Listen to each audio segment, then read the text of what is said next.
Welcome back to Reimagine 2021. I am Yonah Hochhauser, and today I'm glad to be joined by Stephen McClurg, Chief Investment Officer at Valkyrie and Basket, a man in many titles. Stephen, thanks so much for joining us. Hey, thanks for having me. Now, Stephen, before we started, I got to know a good deal about who you are, but for our audience, you want to go back and give a little background, kind of who you are and how you got into blockchain? Yeah, so I actually spent a fair amount of time in traditional financial services, mostly in fixed income. I was a bond trader.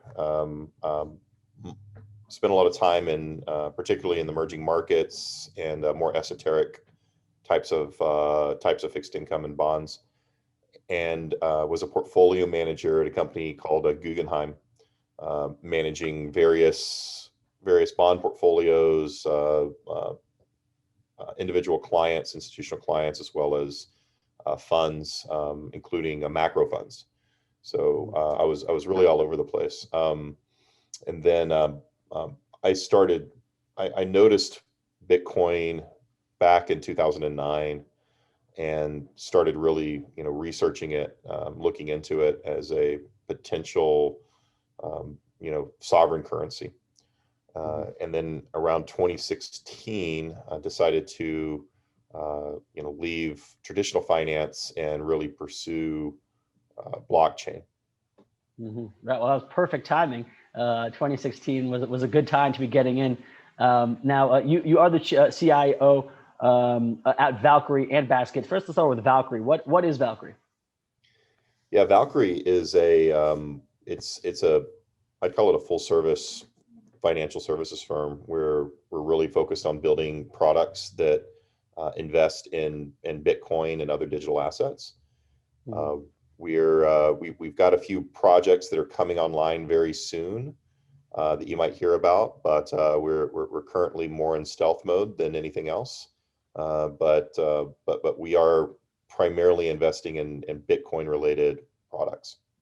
Mm-hmm. Well, I mean, you like you said, you do come from this this investment world, this traditional world of of managing funds. How would you say the wealth and asset management sphere or industry how has it changed now that digital assets like cryptocurrencies have entered the space? Is it viewed upon in the mainstream asset management sphere? Is it viewed as just a new asset class, or is this a more substantial change in the world of investments? It's funny because I see it as a more substantial change, but when I speak to my old colleagues, a lot of times there's a lot of curiosity, and even a year ago it was vague curiosity. Now it's not a big part, if a part at all, of a lot of people's investment theses. But people do have fun playing around with it. Going back to my time, anytime that you would trade any type of securities whatsoever in your own personal account, you would have to put in a request to get pre-approval from your firm, from your chief compliance officer, to go make some trade in your Schwab account or E-Trade account. If you want to buy Tesla or options on the tech sector. Sometimes it would take 2 or 3 days just to get that pre-approval. And then you would, sometimes miss a move that you thought you would see. And then when you want to go and sell it, you would actually have to get pre-approval to sell it as well. And then you report the sell and the buy. And as a matter of fact, this is sort of a rabbit trail example. I used to trade Tesla in my own personal account back when it was still in the 30s. And I essentially traded it as a oil substitute or an oil derivative, and I would look at the price of gasoline, price of oil, and trade Tesla in my own PA because oil was actually very hard to trade. And one time I wanted to get out of it, and it had popped pretty nicely, and I went to get pre-approval, and it took weeks to get pre-approval. Wow. Next thing you know, Tesla's trading at nearly 100,000. And I finally got pre-approval. I'm like, well, I got to get out here. anyway, It paid I off. It got paid. stuck in a long position that ended up working out for me. Long story Yeah, short. that was great. I mean, I bought Tesla not at 30. I bought Tesla back in 2014 when I was at $245, and I had to sell it 2 years later in 2016 to pay my rent when it was still at $245. It didn't move the entire time I owned it, and then once I sold it, it went skyrocketing. But such as investments. But like you mentioned, when you speak to your old colleagues, and there's just like this vague intrigue. But you know,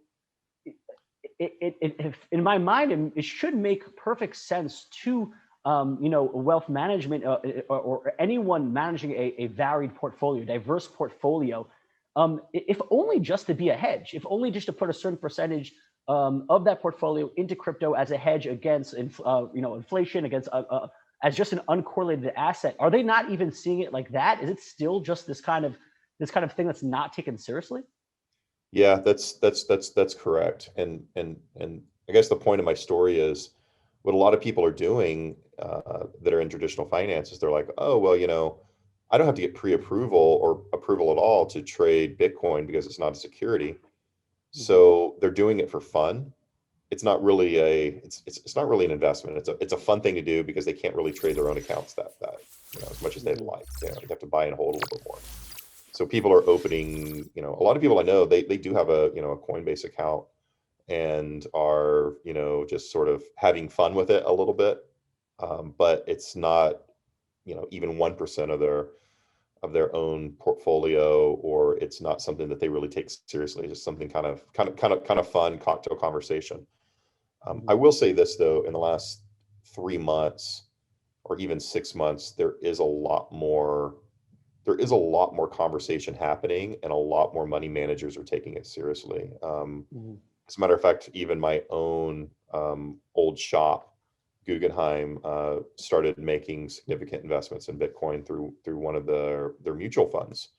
As a matter of fact, it's a mutual fund that I had launched while I was there and had previously worked on. So and I've had several conversations with a lot of my old colleagues at Guggenheim within the last year. There's been a lot of questions and conversations and meetings and education happening, but not just them. Old colleagues and I would say counterparts. Counterparts meaning people that I worked with across the aisle at other companies on the street, that we've had conversations with, whether it's at PIMCO or BlackRock. Really digging in as well and trying to figure out, what their move is, and it starts with macro portfolios, right? A lot of people aren't buying it for, their pension clients or their insurance clients just yet, even though there was, one insurance company that bought a small fraction of their general account into Bitcoin. But those are much more difficult to do at the moment. Where people are putting their toe in the water is in their macro funds, where there's a much broader of a mandate where you can invest in a lot of different things. And by the way, even in those funds, even in the macro funds, they're only putting in about a 30 or 50 basis point position into Bitcoin. So it's not even a full, 2% or 3%, which I think everybody should own at least 2-3%, if not up to 5%, in Bitcoin. That was going to be one of my questions. For the average investor, not institution, if you're just your regular mom and pop, trying to save, for the future, what percentage of their portfolio do you think would be responsible? Let's say even on the more aggressive side, what should be someone a new. Ask for myself, newly married couple, looking to have some kids further down the road, looking to put some money aside to retire one day. How much? What percentage of my portfolio should I be putting into crypto? Yeah, I think 2 to 5% is a really good fair number. And by the way, it also depends on several other factors. It depends on what percentage of your portfolio is in bonds, what percentage of your portfolio is in equities. If you're about to retire, if you're young like you are, I think you have a lot more risk that you can take and make up for if you're younger. So that's probably closer to a 5% position. If you're getting ready to retire, it's probably closer to a 2% position. And again, these are broad general guidelines. I mean, it's not what I do. Yeah. I'm actually, I probably have an oversized amount of fixed income than your average person. And I definitely have an oversized amount of Bitcoin than your average person and very little equities. I'm just, I think I'm a terrible equity investor. I'm a good investor and a pretty good Bitcoin investor, or at least everybody's a genius in a bull market, and it's been a bull market for the last 10 years. So makes me feel smart that I was in it, even though it started off as a cocktail conversation fund position, just like most other people. Yeah. Yeah, and so then I wonder, right now, one of the big drivers. Let's say we're trying to see, when do large new traders come into the crypto market? It's usually not when there's a new technological breakthrough. It's mostly when there's a new price breakthrough. There's a lot of FOMO buying. When the price goes up, that's when Bitcoin hits. The mainstream news is on the front page of the New York Times. That's when the price does big movements. And then when people go and FOMO in. So I wonder. They'll probably also end up calling up whoever's managing their portfolio saying, hey, do I own Bitcoin? Do I own crypto? Let me get on this. So I wonder, as these wealth managers, as portfolio runners, how much sway do the actual clients have over you? If you have the clients, the phone's ringing off the hook saying, hey, do I own Bitcoin? Do I own Bitcoin? Do portfolio managers side on the side of, hey, it's their money, I'll just, whatever they want? Or is it more, let me talk some reason into them? I'm in this position for a reason. I'll explain to them why I think it's not a good investment. Yeah, when you look at, the big wirehouses, and what that means is the firms that have a lot of financial advisors underneath them, like a UBS, for instance. A lot of clients for those wealth managers are pretty sticky, and it's very difficult for them to go anywhere. But when they start making the phone calls in and asking their financial advisor, hey, what should I do? I'd like to own Bitcoin. A lot of them actually aren't even allowed to buy it for them or allowed to give them advice on Bitcoin. That's the stance of a lot of these larger firms. Because it's not a security, or because specifically cryptocurrencies is on the blacklist? Yeah, it's on the blacklist. Wow. Or maybe I should say it's not on the approved list. Okay. So these large platforms like Morgan Stanley, Merrill Lynch, Wells Fargo, UBS, those are the four biggest. None of them actually have Bitcoin on their approved list. And by the way, if there's a new ETF that launches, they can't even buy it for their client unless it gets approved at the central organization. So there's a lot of steps to go through. I mean, I remember when I was a mutual fund manager and an ETF manager, trying to get onboarded onto those platforms that I mentioned, even though was at a at the time $100 billion under management shop. It sometimes would take 2 years just to get a fixed income mutual fund approved for a Morgan Stanley customer to buy. Wow. So imagine how long Bitcoin takes, right? Well, what is Bitcoin? Who created it? Oh, some guy with a pseudonym. I mean, you can imagine the questions that are being asked and the rejections that are happening behind the scenes. But a few places are starting to really look at it, and a few smaller shops are approving it. But yeah, clients are probably calling in and aren't having any luck. And what I think is going to happen is, well, obviously what's happening is they're just buying it on their own. They're opening up a Coinbase account and buying a little bit on their own and not going through their financial advisor. Which what that means is the financial advisor loses money because they're not earning fees on that money that could have gone through them. Fidelity is a group that does allow it, right? So those financial advisors can buy Bitcoin on behalf of their clients, but really nobody else can. So what happens if you're a client of Schwab and you can't get what you want? You might switch over to Fidelity, because those types of platforms are a little bit less sticky than your little bit more white shoe type firm like Morgan Stanley. But eventually some of those people might leave as well, if they can't get what they need. So do you think that the big institutions actually getting into crypto, will that be a top down or bottom down approach, in the sense that like you mentioned, will it be that, an ETF is Bitcoin ETF is approved, and then all these firms will look at it, crunch the numbers, and then put it on their whitelist, or will it be they'll see an exodus of their clients to other platforms that are serving it, or even they'll realize their clients are buying it on their own, and then say, you know what, screw it, whether we think this is a good investment, we're losing too much money not doing it. Yeah, I mean, I still think it'll be 2 to 3 years before it'll get approved on one of those 4 large platforms that I mentioned. But yeah, that being said, it could take up to 3 years for a Bitcoin ETF to get approved as well. Right. But no, I do believe that people will just buy it on their own and until their financial advisor allows them to do it, or buys it for them, or they might get exposure through something else, right? So, the Guggenheim, macro fund that was buying Bitcoin. That's another way that that people might say, well, at least there's a little bit of exposure there, even though it's not much, but it is a great sales piece for say the Morgan Stanley advisor that wants to get their client into it. I'm like, well, hey, this fund has a little bit of Bitcoin. Why don't you try this? So it's actually a pretty smart move to get people in, even though it's very, very minimal exposure.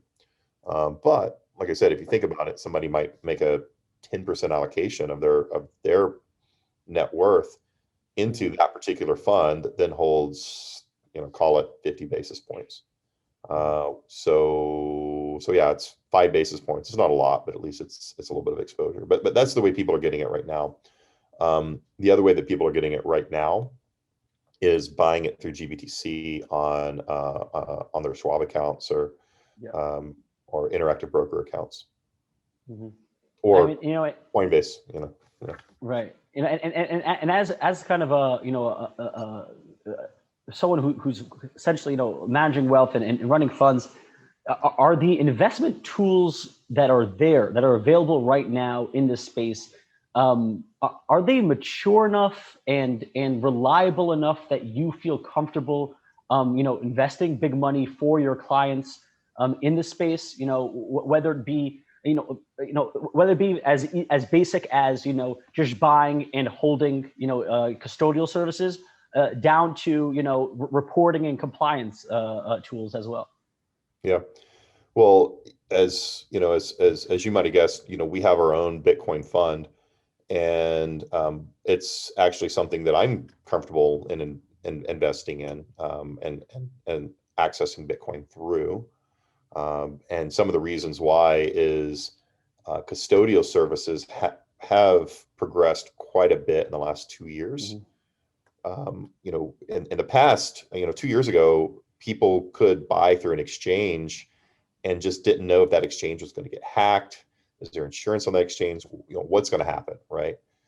When you're buying, a mutual fund or an ETF, at least that all of your securities that are underlying that ETF or mutual fund is being held at a third-party custodian, right?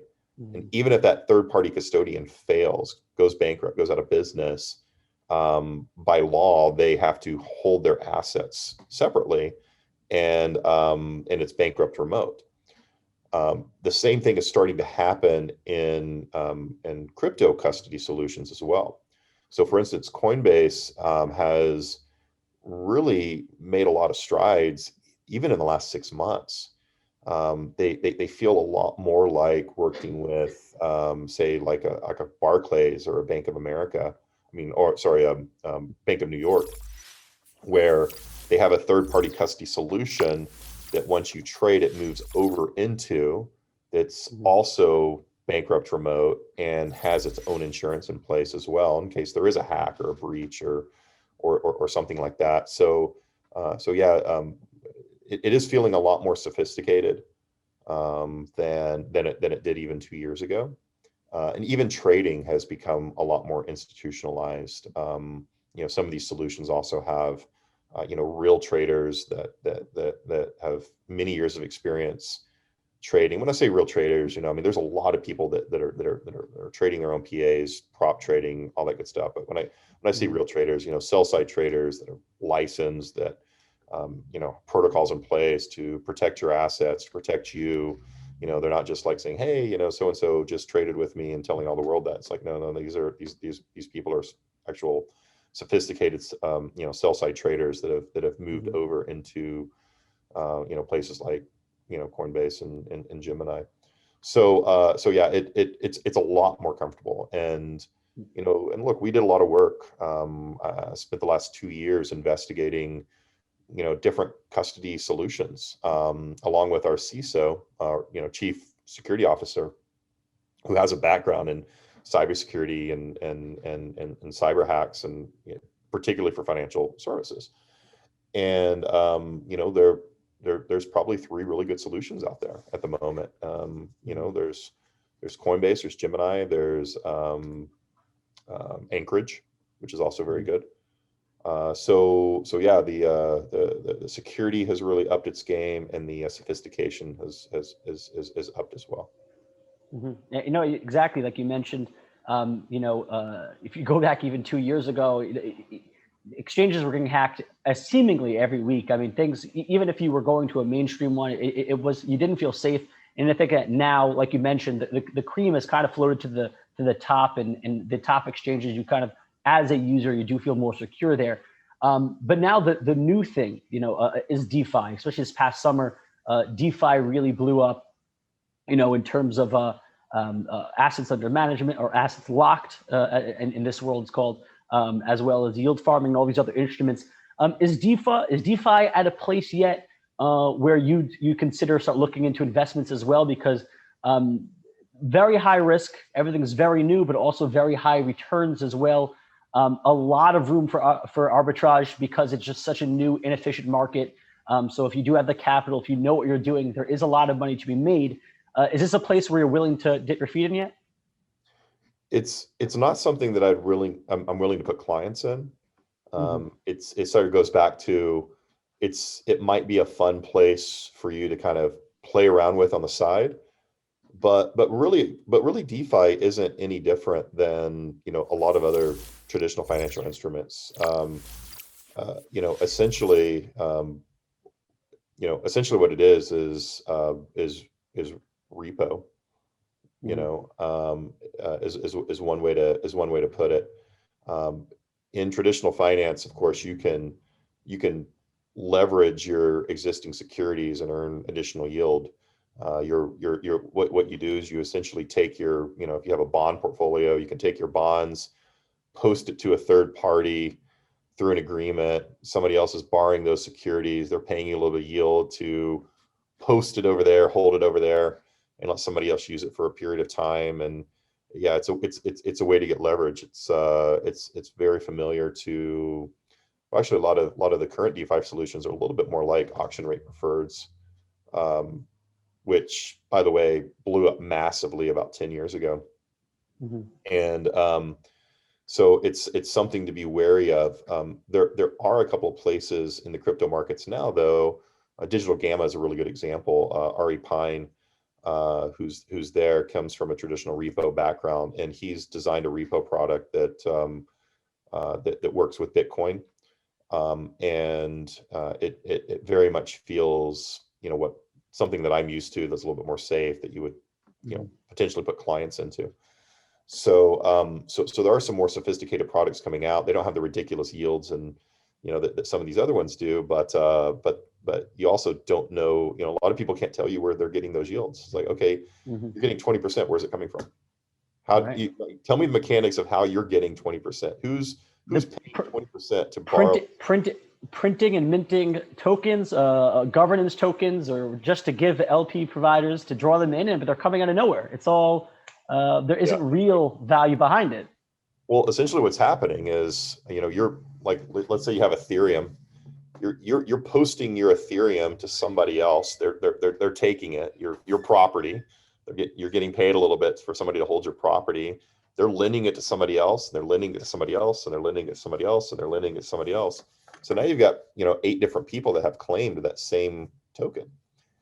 And what happens when everybody wants to claim it at once? Or what happens when an exchange goes down, or the custody solution that it's put in isn't there? Who has recourse? Nobody really knows that answer. and it's not very clear. And that's the beauty of, like, say, a typical repo solution where you have, true tri-party agreements that say, okay, if this happens, then this happens. If this happens, then this happens. And that's where DeFi lacks sophistication at the moment. It's just a matter of time before something blows up. And by the way, something did just blow up, about 3 months ago, and a lot of people lost, hundreds of millions of dollars. And there's not a whole lot of recourse there. So it's something that people should watch and really be careful of. Mm-hmm. And also, once again, compared to the traditional finance space, the DeFi space, the crypto space is just not nearly or even unregulated in many ways compared to traditional finance. And and that there are pros and cons to that. And like you mentioned, you mentioned I might have been before we spoke or during the interview, how there were hoops you had to jump through back when you were working in the traditional space when you want to make your own investments, just due to the regulations. So do you feel right now, maybe not even regulations, but even tax laws aren't the most clear with this new technology, because you're essentially what they're trying to do is they're trying to take regulations and taxes they wrote for traditional finance and kind of copy paste it onto there's something new that there isn't always an equivalent.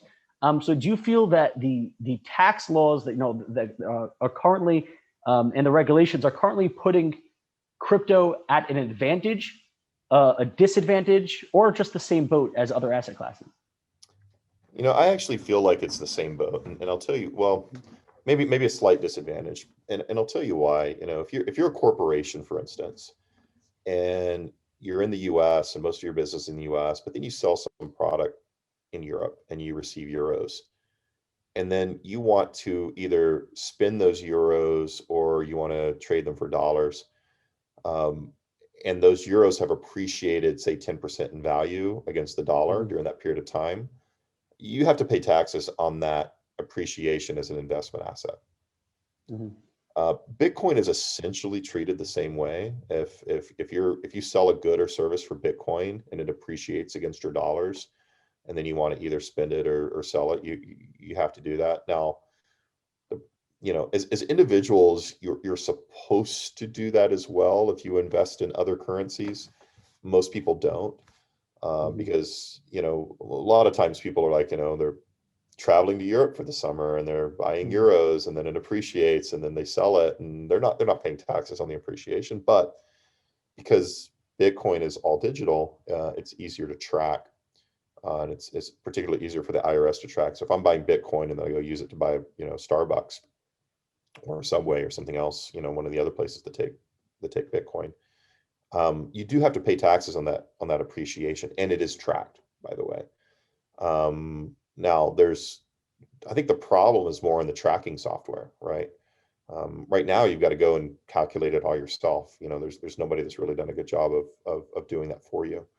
But if there was really good tracking software, then you could just kind of true it up in a bulk file and just say, all right, all in, here's all my transactions in Bitcoin, here's all my transaction, and here's the appreciation in dollars from where I bought it.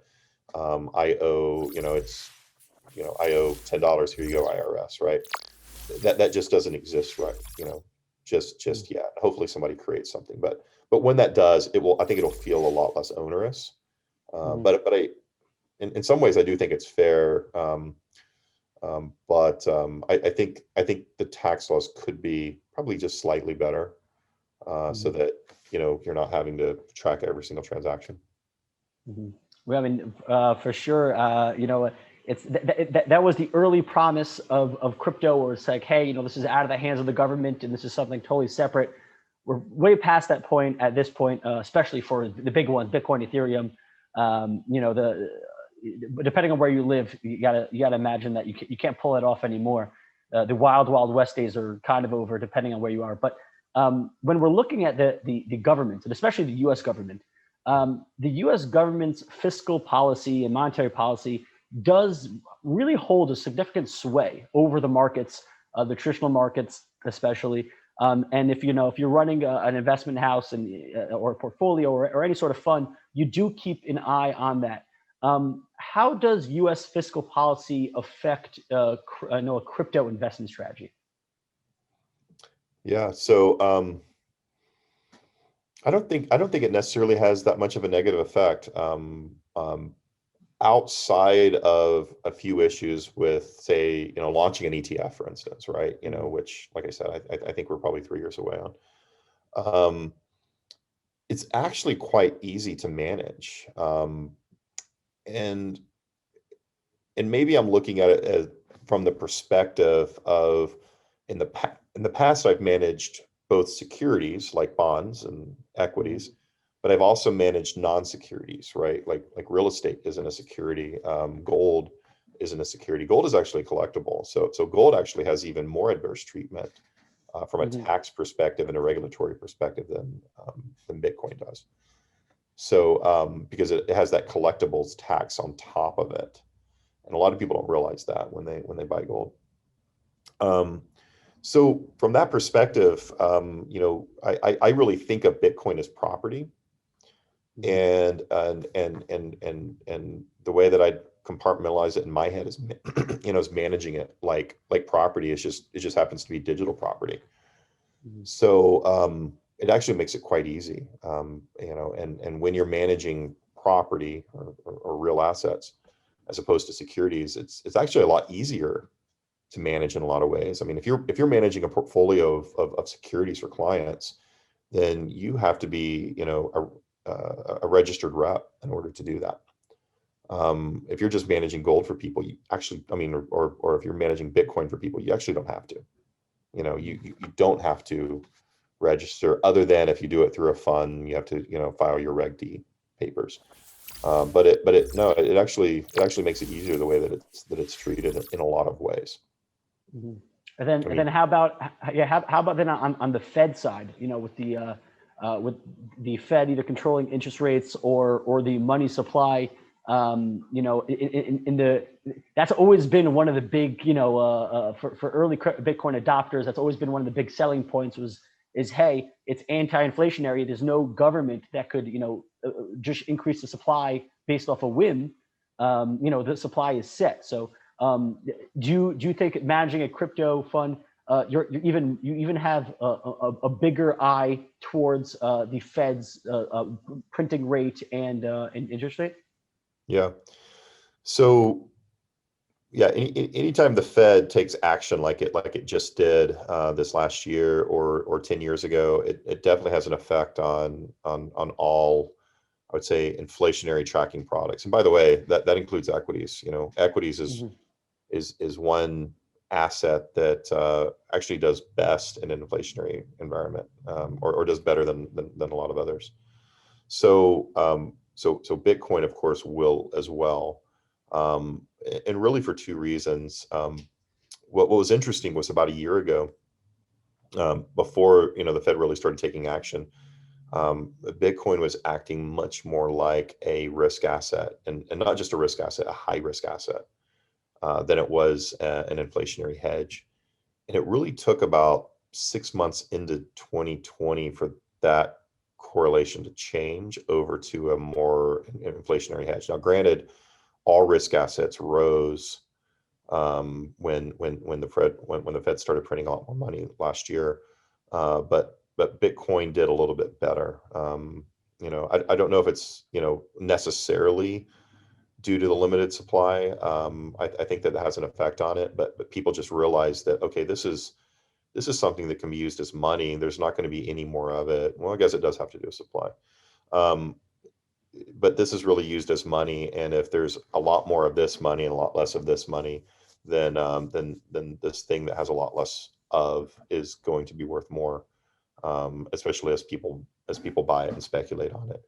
There will come a time, though, if Bitcoin is ever to be taken seriously as a as a type of monetary supply, that it has to be stable, not against dollars or not against currencies, but it has to be stable against products, right? Mhm. Because there is a phenomenon that happens in macroeconomics, where if you have a if you have some kind of commodity that people are speculating on and it's constantly going up in price, people will just simply hoard it and not use it. Mhm. And if you hoard it too much, it's not useful. It actually has to be useful as money. So, but yeah, there will be a point in time to where it will, not go up in value as much as it is right now. And that's when it becomes useful. And we're going to need that to happen. But I think we're a long ways away from that. We're probably Bitcoin at 1 million before that happens. Well, personally, I'd like to see it keep on going up until I'm ready to retire. Let's hope that it only starts being used as an actual tradable and usable currency way later on in my life. But Stephen, thank you so much. Those are all the questions I have for you. Now is your time to plug whatever you want. Plug your company, plug your favorite song, plug your favorite car, whatever you want. Plug away. No, really appreciate it. Why don't I plug? I'll plug Leah Wald. How's that? You should follow her. She's a really interesting Bitcoiner who's part of Valkyrie, who has a lot of great things to say. She's the one who did the hyperwave theory. She is, yeah. She wrote Hyperwave Theory. She's been around for a while. She's been mining her own Bitcoin for years, and it's probably one of the best educational people out there, that's just talking to people and getting them interested. So Also, I believe she spent some time studying in Israel at the University of Haifa, if I'm not mistaken. Another Israel connection. There we go, representing. Stephen, thank you so much for taking the time, speaking to us, and giving us a little bit behind the scenes of kind of more of an institutional point of view on the space. So really appreciate you taking the time. And for all of our viewers here at Reimagine 2021, I'm Yonah Hochhauser. Thanks for watching.